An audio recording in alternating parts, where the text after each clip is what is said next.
नोकरी करत नाहीये. हो, मी नोकरी सोडली आणि अभिमानाने सांगतो, मी जर नोकरी सोडली नसती तर अजूनही मी चेंबूर आणि विरार करत बसलो असतो. प्रत्येक जण ऍक्टर बनले तर मग शूट कोण करणार? मी कोणाला घाबरवत नाही आहे क्षेत्रात. या क्षेत्रात प्रचंड पैसा आहे, पण माझ्या आयुष्याचं असं गणित आहे की खूप हळूहळू यश मिळतं आणि तसंच मिळावं. बॉल जोरात आपटला भिंतीवर, तो जोरात येतो आणि लागतो आपल्याला. एका पडलं खरं तर आयफोनची गरजच नाही आहे. आपल्या गरजामध्ये आता मी पण घेऊन फिरतो, मी विकत नाही घेतलाय, मला कोणीतरी दिला म्हणून मी वापरतोय. अदरवाईज मला माझ्या गरजा पक्क्या माहिती आहे. दहिसरला घर घेतलं माझं 2 BHK. आता मध्यमवर्गीय माणसाचं 2 BHK किती असेल? तर एका पोर्टलने टाकलं होतं, बघा समीर चौगुल्यांचं आलिशान घर. इथपर्यंत ठीक आहे. 9 खोल्यांचं. 9 खोल्या कुणाच्या? 9 खोल्या? नमस्कार सगळ्यांना. सगळ्यात आधी मला इथे का बोलवलं हा एक प्रश्न होता, कारण याच्या आधीचं पॅनलनं 500 कोटीच्या खाली बोलतच नव्हते. आणि मी तिथे खरं सांगतो, मी तिथे हिला पण सांगत होतो की आपल्याला का बोलवलं यार. मी आत्ता माझा EMI डिडक्ट झालाय 40,000 रुपये. मी ह्यांच्यात कसं बसू शकतो हेच मला कळत नव्हतं यार. म्हणजे खूप कॉम्प्लेक्स घेऊन तरी दुसरा प्रश्न मलाच विचारला. हिने सुरुवात केली म्हणून ठीक आहे मधुराणीने. नाही, पण मला असं वाटतं की मल्टीटास्किंग करणं हे तुम्हाला प्रॅक्टिसने येतं. अनेक वर्षांच्या तुमचा जो रियाज असतो त्यानेच ते येऊ शकतं. आणि त्यासाठी ना तुम्हाला खूप जास्त डिसिप्लिन्ड व्हावं लागतं, जे आमच्या क्षेत्रात कोणीच नसतं. मग मी हे का सांगतोय, कारण मी ना तू जे मगाशी सुप्रिया विचारलास प्रश्न की मध्यमवर्गीय माणसं त्या काळी, म्हणजे मी 90s मध्ये, मी साधारणतः 93ला माझं कॉलेज संपलं. मग एकांकिका स्पर्धा वगैरे झाल्या आणि मग माझी नोकरी वगैरे सुरू झाली, लग्न बिग्न. त्या काळात खरंच या क्षेत्राकडे वेगळ्या पद्धतीने बघितलं जायचं. मला आठवते माझा एक इंटरव्ह्यू आलेला. मला INT नावाची कॉम्पिटिशन असते, तिथे सलग 3 वर्ष मला बेस्ट ॲक्टर प्राईज मिळालेलं. तर माझा एका आज दिनांक नावाचा पेपर होता, त्यात माझा इंटरव्ह्यू आलेला. मंगेश सातपुते म्हणून आपले जे आहेत त्यांनी घेतलेला. तर त्यांनी मला त्या काळी विचारलं होतं की तुला ह्या क्षेत्रात करिअर करायला आवडेल का? सो मी आय सेड आवडेल. ओके. हा छापून आल्यावर माझ्या काही नातेवाईकांनी आईला माझ्या फोन केलेला, त्याला सांग ह्या क्षेत्रात नको येऊस, कारण काय बायकांची लफडी होतात आणि पैसे मिळत नाहीत, व्यसनं लागतात. म्हणजे मला सांगण्याचा मुद्दा असा आहे की त्या काळी असं बघितलं जायचं या क्षेत्राकडे, कारण त्या काळी चॅनल्सच नव्हते काही. एकच DD मेट्रो नावाचं चॅनल होतं आणि अल्फा नुकतं सुरू होणार होतं, तेव्हाची गोष्ट सांगतोय मी. तर त्यामुळे एकच आम्हाला दार असायचं, व्यावसायिक नाटक. तुम्हाला ह्या क्षेत्रात जर करिअर करायचं असेल तर व्यावसायिक नाटक एकच दार आहे. तर जसं व्यावसायिक, आणि कसं आहे ना, त्या काळी ते मराठी नाटकाचं एक व्यसन म्हणतो आपण, ते व्यसन असतं. हे आपला मनगटात कसं रोहिणी आणि नीला अशा रक्तवाहिन्या असतात, तशी एक अदृश्य वाहिनी नाटक मराठी माणसाच्या असतेच. ती कुठेही तुम्ही जगाच्या 4 जण जमतात मंडळ आणि नाटक सुरू करतात, ते असतंच. सो ते व्यसन त्या काळी लागलेलं होतं, पण सपोर्ट फारसा नव्हता घरातून. त्यामुळे मग मी नोकरीला 7 वर्ष नोकरी केली मी किर्लोस्कर ब्रदर्स लिमिटेड नावाच्या कंपनीत, म्हणजे किर्लोस्कर पंप याला आपण म्हणतो, ते मुंबईत होतो. आणि मग 7 वर्षानंतर या सगळ्या ह्याच्यातनं माझ्या मते सगळ्याच कलाकारांच्या आयुष्यात हे घडलेलं असेल, त्यांचे जे पार्टनर्स असतात ना, त्यांचा खूप मोठा सहभाग असतो. तर मी स्वतःला खूप भाग्यवान समजतो की माझ्या आयुष्यात अशी एक मुलगी आली जिने मला सपोर्ट केलं की तू ह्या रमत नाही आहेस या तुझ्या नोकरीत. तुझ्या चेहऱ्यावर मला दिसतंय की तुला हे नाही करायचंय. हे कोणीतरी ओळखून आपल्याला सांगणं, आपल्या मनात ते डिसिजन सुरू असतात, कधीतरी हा डिसिजन घेईन, पण ना आपलं डेअरिंग होत नसतं, कारण पैशाचा सोम नाही आणता येत. आपण सगळेच मध्यमवर्गीय घरातून आलेलो आहोत. कितीही करा, कितीही दाखवा, चकचकीत करा, पैशाचा सोम नाही आणतायत. ते EMI जेव्हा जातो तो जातोच. त्यामुळे मग माझं मन हे होत नव्हतं नोकरी सोडायचं. त्या काळी माझी बायको खूप स्ट्रॉंगली उभी राहिली की मी, तिची नोकरी लागलेली होती की आपण एक माझ्या पगारात EMI भरून एक आमटी भात आपण वर्षभर सहज खाऊ शकतो, एवढं आपण कमावतो. तर मला हेच आत्ता जे काही येत, मी काही उपदेश करणं एवढा मोठा नाही आहे, पण एवढंच सांगतो की या क्षेत्रात जर करिअर करायचं असेल तर आपल्या गरजा आपल्याला मर्यादित ठेवता आला पाहिजे. तुम्हाला जसं मोठ्या मोठ्या गाड्यांची सवय लागते काही पैसे मिळाल्यावर, असा पण एक डाऊनफॉल येतो कलाकाराच्या आयुष्यात, जिथे तो खूप तो डाऊनफॉल एक्सपेक्ट केलेला नसतो तुम्ही, आणि ह्या सगळ्याची सवय लागते त्या स्टँडर्ड ऑफ लिव्हिंगची. त्याकाळी तो प्रॉब्लेम होतो आयुष्यात. आपण जे नेहमी बघतो ना की अनेक जण आत्महत्या होतात आमच्या क्षेत्रात, त्याचं कारण कदाचित हेच असावं. त्या एका पर्टिक्युलर तुमच्या आयुष्याची शैलीची सवय होते आणि त्यानंतर ते पैसे काम मिळत नाही. फ्रस्ट्रेशन खूप मोठं असतं. आज मी रस्त्याने जाताना सगळे माझ्याबरोबर फोटो काढतायत, मला खूप छान वाटतंय. 2 वर्षानंतर मला हळूहळू कमी होतील, मी दिसायला नाही बंद झालो की मग 10 जणच येतील फोटो काढायला, मग 5 जणच येतील, मग अशी वेळ येईल माझ्याला कोणीच ओळखणार नाही मला. त्या क्षणाला मी जर स्ट्रॉंग राहिलो तर या क्षेत्रात मी यश पुढे मिळवू शकेन. म्हणजे इतर क्षेत्रात जसं फ्रस्ट्रेशन खूप कमी आहे ना, सायकोलॉजिकल फ्रस्ट्रेशन या आमच्या क्षेत्रात खूप जास्त आहे. कारण मी 29 वर्ष काम करतो या क्षेत्रात. मी कोणाला घाबरवत नाही आहे या क्षेत्रात. या क्षेत्रात प्रचंड पैसा आहे, पण माझ्या आयुष्याचं असं गणित आहे की खूप हळूहळू यश मिळतं आणि तसंच मिळावं. बॉल जोरात आपटला भिंतीवर तो जोरात येतो आणि लागतो आपल्याला. तुम्ही जर हळू आपटला तर तुम्हाला कॅच करता येतो. तुम्हाला आयुष्य कॅच करता आलं पाहिजे असं मला वाटतं. हा, म्हणजे मी नेहमी सांगत असतो की ना, या म्हणणारे खूप जण असतात, कारण ते क्षेत्रच तसं आहे. या असं सगळ्यांना बोलवत असतं, पण त्याच्या मागे ना खूप कष्ट असतात. आज मधुराणी काय किंवा सगळेच आज खूप अपार कष्ट करून आलेले आहेत. तुमच्यात ही अनेक वेळेला मला असे मेसेजेस येतात, मी IT मध्ये खूप सेटल्ड आहे, मला 2 लाख रुपये पगार आहे, पण मला ना कंटाळा आलाय, मला या क्षेत्रात यायचं आहे, मला तुम्ही गाईड करा. मी त्यांना म्हणतो तुम्ही तेच करा, येऊच नका या क्षेत्रात. 2 लाखाचा पगार सोडून हा माणूस येणार आहे. त्यांना हे माहीत नसतं की तुम्ही स्ट्रगल करायला आल्यावर तुमची पहिली सिरियल होते, मड आयलंडला शूटिंग असतं, सकाळी 7ची शिफ्ट असते, तुम्हाला ट्रॅव्हलिंगचा खर्च मिळत नाही, तुम्ही 7ला मड आयलंडला पोचता आणि तुमचा शॉट रात्री 11ला घेतला जातो. कारण तुम्ही फेस नाही आहात ना, तुमच्या आधी सिनियर्सचे शॉट घेतले जातात. तुमच्याकडे ती कॅपॅसिटी आहे 12 तास बसायची आणि मिळणार किती तुम्हाला 700 रुपये. मग तुम्हाला बसने जावं लागणार, कारण रिक्षाने गेलो तर 200 रुपये लागतात. ह्या सगळ्याची तयारी आहे का तुम्हाला? आमच्याकडे आज मेकअपमन असतो ना, त्याच्या हातात सुद्धा आयफोन असतो. एवढी आपल्या गरजाच बदललेल्या आहेत. मेकअपमनला खरं तर आयफोनची गरजच नाही आहे. आपल्या गरजा आता मी पण घेऊन फिरतो, मी विकत नाही घेतलाय, मला कोणीतरी दिला म्हणून मी वापरतोय. अदरवाईज मला माझ्या गरजा पक्क्या माहिती आहेत. या क्षेत्रात जर तुम्हाला राहायचं असेल आणि सध्या, तर तुम्हाला स्वतःच्या गरजा कमी करणं खूप गरजेचं आहे. कुठलाही बिझनेस हा असाच असतो, मला असं वाटतं. आता मला इथे बोलवलं याचं कारण मी माझ्या मताचं असं काढलं की कदाचित हे कारण असं हवं की मी आज स्वतःच्या पायावर उभा आहे, नोकरी करत नाहीये. हो, मी नोकरी सोडली आणि अभिमानाने सांगतो, मी जर नोकरी सोडली नसती तर अजूनही मी चेंबूर आणि विरार करत बसलो असतो. आज मी जे काही 5 पैसे नाव कमवले किंवा जो काही पैसे कमवले, त्याच्या मागे नोकरी सोडणं हा एकच डिसिजन आहे आणि त्यासाठी घरच्यांनी माझी खूप साथ दिली. त्यामुळे बिनधास्त तुम्ही या क्षेत्रात या. आणि ह्या क्षेत्रात प्रत्येकाला ॲक्टर नाही बनता येणार. व्हेरी फ्रँकली सांगतो, प्रत्येक जण ॲक्टर बनले तर मग शूट कोण करणार, संगीत कोण देणार, रेकॉर्डिंग कोण करणार, डबिंग कोण करणार. अनेक ॲव्हेन्यूज आहेत या क्षेत्रात, जिथे तुम्हाला स्वतःला चाचपणी करू शकता तुमची. लोकांना पूर्वी कसं असायचं, आलो की ॲक्टर, हिरोईन, एवढंच नाही आहे सध्या. लिखाण आहे, लेखन आहे. माझे अनेक मित्र आहेत जे माझ्याबरोबर यदा कदाचित नावाच्या नाटकात काम करायचे, ज्याचे मी 3000 प्रयोग केले आणि आज ते अभिनेताच नाही आहेत. काही जणांनी रेकॉर्डिंगचा मोठा बिझनेस काढलाय, ते 3-3 सिरियल एका वेळेला करतात, डेली सोप्स. म्हणजे त्याला कळलं की माझं ना हे ऑनेस्टली आरशात बघून स्वतःला सांगणं खूप गरजेचं असतं की मी वाईट ॲक्टर आहे. जो स्वतःशी प्रामाणिक असतो तोच या क्षेत्रात टिकू शकतो असं मला वाटतं. स्वतःला सांगणं खूप गरजेचं आहे की मला ॲक्टिंग जमत नाही, मी दुसरीकडे वळलं पाहिजे. हेही मला जमत नाही, हे करू का, हा हे मला जमतंय. मग ते काही का असे ना, मग त्यात मॅनेजमेंटचं असेल, प्रोडक्शनचं किंवा कॅटरिंगचं काम असेल, त्या बाबा कॅटरिंगच उघडलंय आणि सगळ्या शूटिंगला दिलं गेलंय. कामं खूप आहेत, इंडस्ट्री खूप मोठी झाली आहे. भले या इंडस्ट्रीला आमच्या म्हणतात ना, इंडस्ट्रीचा दर्जा अजून मिळालेला नाही आहे, तरीसुद्धा ही खूप मोठी काही करोडोंची इंडस्ट्री आहे. आज कुठलाही प्रोड्युसर कुणाचेही पैसे बुडवू शकतो आणि त्याच्या अगेन्स्ट काहीही कोणी करू शकत नाही. किती तुम्ही मधुराणीला माहिती असेल, किती तुम्ही ॲग्रीमेंट सही करा, अनेक घटना आहेत. मी स्वतःला खूप भाग्यवान समजतो की हास्यचित्र तसं नाही आहे. आमचे प्रोड्युसर फारच प्रामाणिक आहेत आणि मी खूपच भाग्यवान समजतो की असे प्रोड्युसर्स खरं तर यायला हवेत.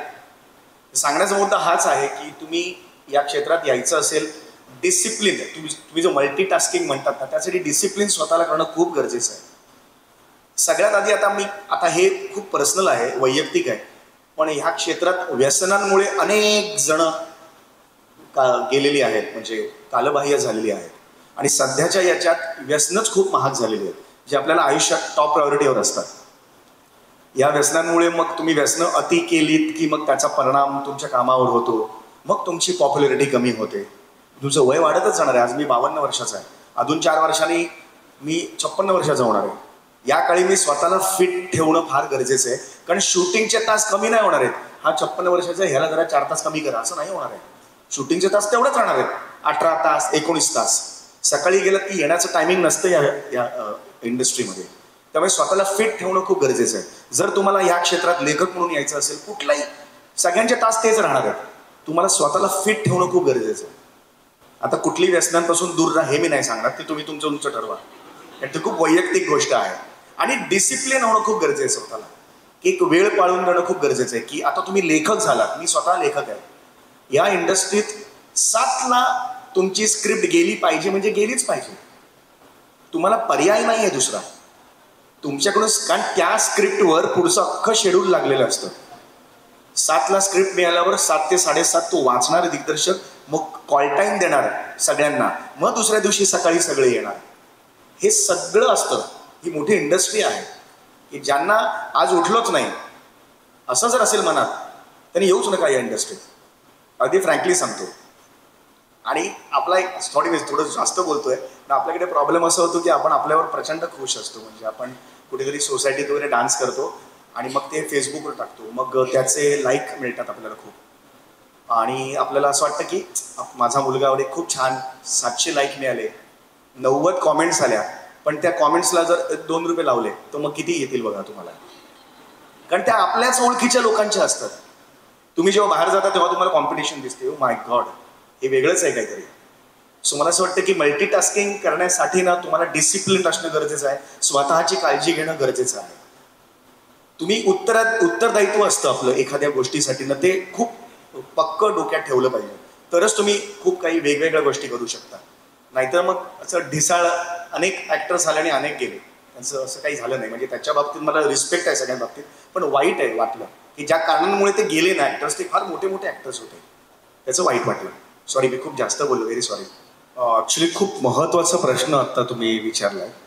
इमेज जपण्यासाठी काही विशेष करावं लागत नाही मला असं वाटतं. तुम्ही जसे असतात तसे तुम्ही दिसता. पण एक मात्र केलं की काय होतं ना, हल्ली पटकन कोणी काही रेकॉर्ड करतं. पूर्वी मी ड्राईव्ह करत असताना कोणी काही मध्ये आलं किंवा लाईन तोडली किंवा नियम तोडले, पटकन ना, आता इथे मी नाही घेऊ शकत त्या, पण ते पटकन अपशब्द बाहेर पडायचे. ते एकदा मला सांगितलं माझ्या मिसेसनी, काय आहे ना, तेवढंच जर कोणी शूट केलं आणि टाकलं, दिसेल काय, समीर चौगुले अपशब्द शिव्या घालतायत, आणि लगेच ट्रोलिंग सुरू होतं. हे माझ्या डोक्यात इतकं ते बसलं ना हा प्रसंग, की म्हटलं नाही, आता आपण खाताना सुद्धा अनेक वेळेला काय होतं अहो, आम्ही खातानाचे फोटो काढून टाकतात. म्हणजे आम्ही खाताना असे बिसे फोटो फेसबुकवर, म्हणजे हे असे समोर सेल्फी आहे आणि मागे कुठेतरी मी हॉटेलमध्ये, हे फोटो कसे कोणीही खाताना सुंदर दिसत नाही. मधुबाला सुद्धा खाताना सुंदर दिसली नसेल. त्यामुळे पाणीपुरी वगैरे खाताना ना हल्ली बघावं लागतं की कोणी काही शूट नाही करत, कारण पाणीपुरीला अशी नाही ना खाऊ शकत आपण, आज करावा लागतो पाणीपुरीचा, नाही का. तर ह्या सगळ्या गोष्टींना खूप हल्ली ना प्रत्येक ठिकाणी CCTV आहे, हे मनात गृहीत धरूनच वागावं लागतं. हे जे झालंय ना, आता कसं आहे, ते सेलिब्रिटी पदाचे काटे बिटे आहेत, सगळं ठीक आहे, पण आपण पण ना संकुचित मनोवृत्तीचे झालेलो आहोत. आपण जे दिसतं ना तेच खरं मानतो आणि त्यावरच रिॲक्ट होतो. म्हणजे आता अनेक वेळेला, आता ह्या मॅडमनी फार सुंदररित्या आत्ता मांडलं त्यांचे विचार, आणि मी एवढं रिस्पेक्ट करतो त्यांना, कारण त्यांचं पण नाव कविता आहे. सो माझ्याही बायकोचं कविता आहे. हां, नाही सध्या ते झालं पोर्टल्स, हे जे प्रकार सुरू झालेले आहेत ना, म्हणजे आता फार सुंदर बोललं की दुसऱ्याच्या दुःखाचा बाजार मांडून स्वतःची पोटं भरायची कामं सुरू झाली आहेत. म्हणजे अगदी छोटं उदाहरण सांगतो, मी दहिसरला घर घेतलं माझं 2 BHK. आता मध्यमवर्गीय माणसाचं 2 BHK किती असेल, तर एका पोर्टलने टाकलं होतं, बघा समीर चौगुल्यांचं आलिशान घर. इथपर्यंत ठीक आहे. 9 खोल्यांचं. 9 खोल्या कुणाच्या? 9 खोल्या कोणाच्या घरात 9 खोल्या असतात मला प्लीज सांगा. आणि एका रूम मध्ये माझ्या स्विमिंग पूल होता. फोटो दाखवला तो माझ्या रूमचा. अरे 2 वर्ष मी खरं सांगतो टँकरचं पाणी होतं बिल्डिंग मध्ये आमच्या. आणि काय होतं ना, जेव्हा मी बघतो ना, अरे टाळ्या काय वाजवतात, त्याच्यात काय टाळ्या वाजवतात, टँकरचं पाणी होतं, टाळ्या काय त्याच्यात वाजवतात. आता लोक वाचताना काय करतात, लोक वाचताना तुझ्या ऑनेस्टीला तुझ्या ह्युमिलिटीला. अरे मला वाटलं टँकरचं पाणी वा असं मला वाटलं. पण गंमतीचे लोक काय करतात, काही लोक 9 बघा किती कमवतो हा, हे माजलेले आहेत यांचे टँट्रम्स बघा. मी एकदा गेलेलो, फोटोज दिला नाही मला. लोक हा सगळा विचार करून लिहायला लागतात. जग्गू आणि जुलियट नावाची एक फिल्म केली मी. तर माझ्या वडिलांना मी विचारलं की तुम्ही येता का प्रीमियरला, रेड कार्पेटवर, तुम्हाला बरं वाटेल, मुलाचं कौतुक होतं. तर बाबा म्हणाले येतो. बाबा कधी आलेले नव्हते तोपर्यंत. सो बाबा माझ्याबरोबर आले, आम्ही गेलो. तर त्यांनी एकदम भारावले, ते सगळं समीरचं कौतुक करतायत. अजय अतुल सारखी मोठमोठी मंडळी येऊन त्यांच्या पाया पडतात. तो एकदम सामान्य साधा माणूस आहे. सो एकदम भारून गेले ते. तर एका कुठल्या तरी चॅनलनी विचारलं कसं वाटतंय बाबा. तर बाबा एकदा चांगलं वाटतंय, खूप मेहनत केली त्यांनी, दिवसभर हास्य जत्रेच्या मिटिंग्स असतात. म्हणजे आता या क्षणाला सुद्धा माझी मिटिंग सुरू आहे तिकडे. 12 तास मिटिंग करतो आम्ही, ते विषय काढायचे असतात तिकडे.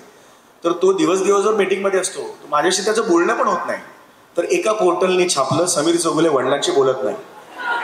आणि मला ट्रोलिंग सुरू झालं खाली की तू स्वतः जाशील वृद्धाश्रमात तर तुला कळेल. आणि हे सगळ्या लेवलनी होतं ट्रोलिंग. त्यांना आत जाऊन काही बघायचं नसतं काय. आत बातमी व्यवस्थित होती, पण लोकांना आत क्लिक करून खरी बातमी काय आहे हे बघायला वेळ नसतो. त्यांना एवढं लिहायचं असतं, ते फक्त एक वाक्य वाचून ते लिहितात. हा खूप मोठा आणि सॉफ्ट टार्गेट्स आहेत कलाकार.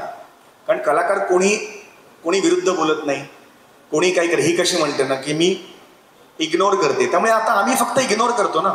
मग स्वतःचे प्रोफाईल लॉक ठेवायचे आणि झापायचं. आत्ता गुलकंदाचा प्रीमियर होता. मी जॉनी लिव्हर सरांना बोलवलेलं होतं, ज्यांचा अभिनय बघत मी लहानाचा मोठा झालो. तर मी त्यांना रिसिव्ह केलं, व्हिडिओज आहेत त्याचे, रिसिव्ह करून त्यांना आणलं. आणि मग असे सगळे कॅमेरा वगैरे असतात ना, तिकडे आपण उभं राहतो कॅमेरा काढायला. आम्ही दोघे उभं राहिलो, फोटो काढले. मग ते तिथे गेले. मग मी एकटाच उभा होतो. एकटा उभा असताना कॅमेरा तर दिसतंय, मागून जॉनी सर आले आणि तिकडे एकटे उभे राहिले माझ्याकडे बघत. तर मला ट्रोलिंग सुरू झालं, एवढा मोठा ऍक्टर आलाय, त्याला रिसिव्ह तर कर, एवढा माजलाच करे तू. काय आहे ना, लोक त्यांना पाहिजे ते बोलतात. हे एक मला कळलेलं आहे. तुम्ही काही करा, काही करू नका, लोक बोलणार आहे. त्या लोकांची तोंड आपण बंद नाही करू शकत. सगळी लोक तशी आहेत का, तर नाही. जे आता मधुराणी फार योग्य बोलली की काही लोक अशी आहेत ज्यांचा ना मनाचा फ्लश आहे हे फेसबुक आणि हे सोशल मीडिया, की त्यांना घरी काही किंमत नसते, ऑफिसमध्ये काही कुठे दबलेलं असतं त्यांच्यातलं सगळं फ्रस्ट्रेशन, दुःख. मग त्यांना ना, आपण माहिती ना, हे सेम मेंटॅलिटी आहे जी कारवर जाताना स्क्रॅच मारून जाते बघा. दुसऱ्याची नवीन कार बघितली ना, आपल्याला असं वाटतं की ही कार आपल्याकडे नाहीये ना, हे स्क्रॅच मारून जायचं. तो आनंद जो मिळतोय ना, तो सेम आनंद सोशल मीडियावर काही जणांना आहे. स्वतःचं प्रोफाईल लॉक करून अश्लाघ्य शब्दात तुमच्यावर हे, याच्यावर सुरुवातीला त्रास झाला आम्हाला, सगळ्यांनाच झाला. कारण ह्याची सवय आम्हालाही नव्हती. अहो मी म्हणतो ना, कोणाचं हे केलेलं नाही आम्ही, एवढं काय ऐकून घेऊ मी. पण नंतर मला वाटलं की हे ग्रेसफुली स्वीकारलं पाहिजे तुम्ही, ज्या ग्रेसफुली मधुराणीने स्वीकारलंय. I don't care a damn, तुम्ही बोला. कारण जर 100 लोकातले 95 लोक तुमच्यावर प्रेम करत असतील आणि 5 लोक शिव्या देत असतील, तर त्या 5 लोकांना इग्नोर केलेलंच बरं तुमच्या आयुष्यासाठी, हो की नाही. एखाद्या खुर्चीत बसल्यावर आपण स्प्रिंग टोचत असले की काय करतो, खुर्ची बदलतो. तेवढं सोपं आहे ते. तर आता सगळे आम्ही पण त्यासाठी तयार झालोय. कारण हे जे आजार आहेत ना, हे मानसिक आजार बरे नाही होणार याच्या आयुष्य, हे वाढत जाणार आहेत. हे तुम्हा आम्हाला सुद्धा अनुभवाला मिळतात. बघा ना, तुम्ही एखाद्या विचारधारेच्या विरुद्ध काही टाकलं की लगेच तुमच्यावर टोल धाड सुरू होते. तर कलाकार तर सॉफ्ट टार्गेट असतो, त्यामुळे या गोष्टींना ना आम्ही फार लावून घेत नाही. त्यापेक्षा हा सगळा वेळ ना काम कसं उत्तम करायचं, आता समय मैफिलीत माझ्या हा नावाचा कार्यक्रम मी एकटा करतो, अभिवाचनाचा कार्यक्रम 2.5 तास करतो मी एकटा. त्याच्या मागचा विचार माझा हाच आहे की पु ल देशपांडेंचं जे निवडक फुलं असायचं बघा, तांब्या बंड ठेवायचं आणि ते वाचायचंय. आपण जाता येता मुंबई पुण्याला सुद्धा 1000 वेळा ऐकले ते. तो काहीसा प्रकार मी करतो आणि तो अभिवाचनाचा प्रकार आत्ताच्या ह्या जनरेशनला कळावा ह्यासाठी तुम्ही कार्यक्रम काढलेला आहे. त्यात सुद्धा तू सुन्या म्हणजे मग भटांना तू हे तुमची लायकी आहे का भटांच्या गाण्यांवर हे म्हणायची. म्हटलं मी भटांच्या गाण्यावर कुठे टीका केली आहे. सुन्या मैफिली ते माझ्याच्या ऐवजी मी समय मैफिली ते माझ्या, कारण ती माझी मैफिल आहे ज्यात मी गप्पा मारतो, गाणी गातो, मला जे पाहिजे ते करतो. एवढंच त्याच्या मागचा हेतू होता. काहीतरी क्विरकी टायटल मिळावं एवढाच हेतू होता. आता मी कसा करतो बघा भटांच्या, असं का कोणी करेल. पण लोक तशीही असतात, अशीही असतात.